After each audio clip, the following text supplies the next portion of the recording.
Hello friends, welcome to சமையல் super. நீர்ச்சத்து அதிகமாக இருக்கக்கூடிய பீர்க்கங்காய் பொரியல் எப்படி செய்யறதாங்க பார்க்க போகிறோம். உடம்புக்கு அவ்வளோ நல்லது, ரொம்ப ரொம்ப மனமாக சுவையாக இருக்கும். நீங்களே இதே போல் செய்து பாருங்கள். வாங்குது எப்படி செய்யுதுன்னு பார்க்கலாம். வீடியோக்குள்ளே போகலாம். இதுக்கு முதல் ஸ்டவ் ஆன் பண்ணிட்டு பேன் வச்சுருக்கேங்க. இதில் ஒரு 4 டேபிள் ஸ்பூன் அளவுக்கு குக்கிங் ஆயில் சேர்த்துருக்கேன். எண்ணெய் சூடானதும் 1/2 டீஸ்பூன் அளவுக்கு கடுகு சேர்த்துக்கலாம். கடுகு நல்லா படப்படன்னு பொரிஞ்சதும் 1/4 டீஸ்பூன் அளவுக்கு சீரகம் சேர்த்துக்கலாங்க.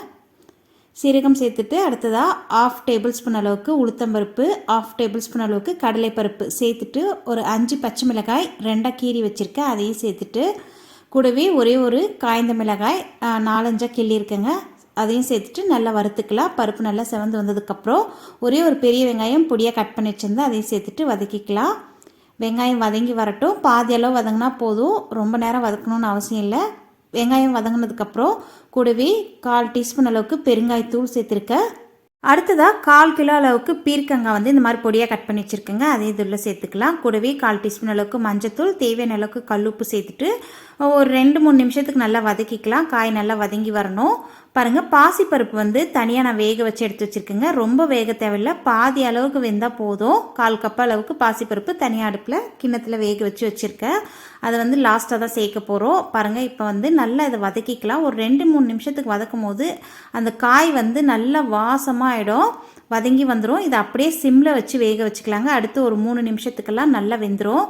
பாருங்கள், இப்போ நல்லா காய் வெந்துடுச்சு. கருவேப்பிலை நான் தாளிக்கும் போது போட மறந்துட்டு அதனால் இப்போ சேர்த்துருக்கேன். நீங்கள் தாளிக்கும் போது சேர்த்துக்கோங்க கருவேப்பிலையை.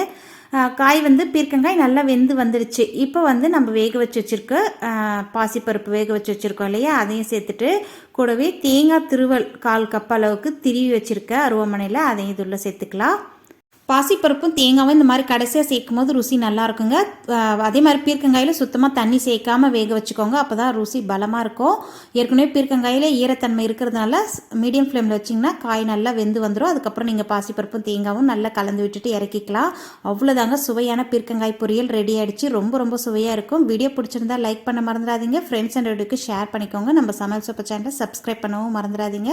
இன்னொரு இன்ட்ரெஸ்டிங்கான ரெசிபியோடு உங்களை சந்திக்கிறேன். நன்றி, வணக்கம்.